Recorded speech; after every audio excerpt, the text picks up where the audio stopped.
The charged murderer in Thibodaux appears in court for the first time. Jeremiah Wright is appointed an indigent defender to try to defend his actions. We'll have that story, much more, up next on Bayou Time.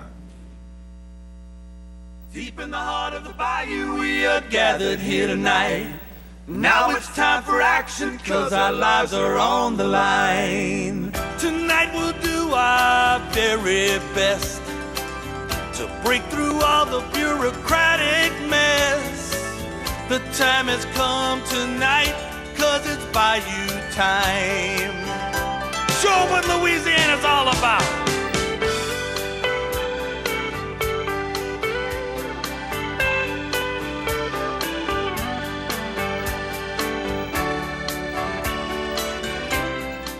This Bayou Time is hosted by local attorney Jimmy Dagate. Good evening, everyone. I'm Jimmy Dagate, sitting in for Jason Dagate this evening, who happens to be in court. But I want to thank you for tuning in. And, yesterday I sat by, as many of you, in astonishment of a horrific crime committed in Thibodaux. And the story continues, unfortunately. But at the top of the news, Jeremiah Wright appears in court for the first time, where he's appointed an attorney for his representation. We're going to have that story at the top of the news. Also, later on in the program, Kanata's in the Kitchen and Stan Gravois with sports. And in the meantime, we'll take your phone calls on the tragedy of yesterday or any other topic that you would like. But first, let's get a look at the continuing tragic story in today's news.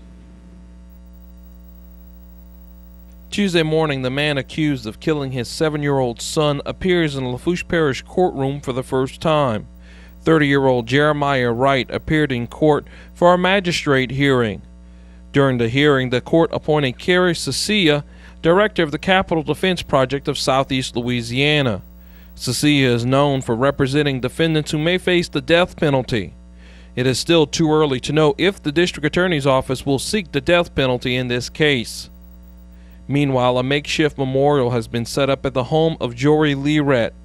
Teddy bears, balloons, photographs, and candles could be seen along the side of the house where Leerett's body was found Sunday afternoon. In more news, a man dies after he jumps off the Prospect Street Bridge Monday night. Okay, at about 11:30 last night, the Terrebonne Parish Sheriff's Office received a 911 call from a motorist who was traveling on the Prospect Bridge. He and his wife were headed home, and they saw a subject sitting on the bridge, and it appeared that he was about to jump. We had an off-duty detective and a patrol officer who were in the area. They arrived on the bridge after dispatch, within a minute of the dispatch. When they arrived, they saw a white male subject wearing just boxer shorts sitting on the bridge. When they exited their cars and they tried to call out to the man, he immediately dove headfirst into the waterway, the Intracoastal Waterway underneath the bridge. They saw his body hit the water, go under the water, and resurface.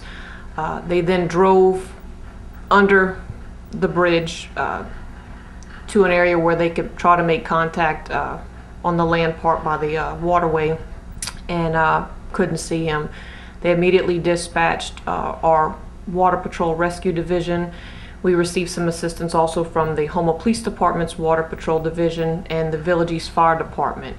We began in the boat searching for the person, and about 2.5 hours later, we recovered his body in the waterway about 30 yards from the impact point.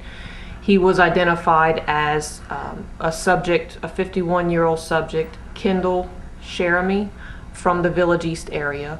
And we learned through meeting with family members and acquaintances that he was an alcoholic, had some depression issues, and also had a previous history of suicide attempts and threats. In Lafourche news, the search for a scuba diver from Central Lafourche has ended.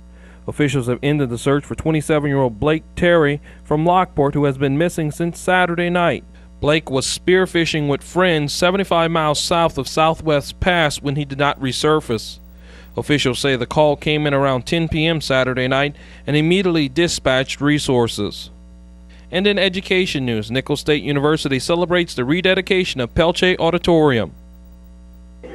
Well, today we are dedicating the remodeled auditorium here at Peltier Hall to Harvey A. Peltier, who was instrumental in so many ways in the creation of Nicholls State University and in providing resources to support the college when it was a two-year institution, providing scholarship dollars from his own monies, providing access to land through donations, an amazing individual that so many people in the region know and remember.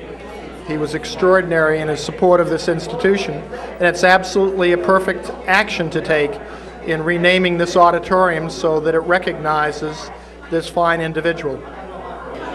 The new auditorium is a state-of-the-art facility in terms of teaching services, electronics in support of the academic program, capacity to serve in other functions, whether it's a piano recital or a string concert recital, whether it is a theater production. This facility is unique and state-of-the-art. And historically, this has been the point that students taking their ACTs have seen Nicholls for a first time. Now they're going to be seeing Nicholls in a very different light, in a state-of-the-art, wonderful facility, and we're proud of it. Well, today we are dedicating the auditorium in honor of my father, Harvey Peltier. This building is known as the O.E. Peltier building, and O.E. Peltier was my grandfather.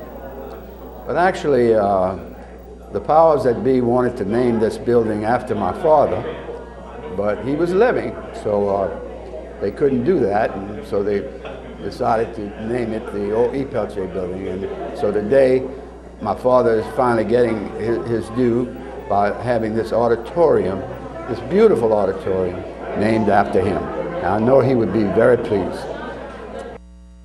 All right, there you have a look at today's news. We'll take a break. When we come back, the phone lines will be open, and we want to hear from you. Don't go away. We'll be right back.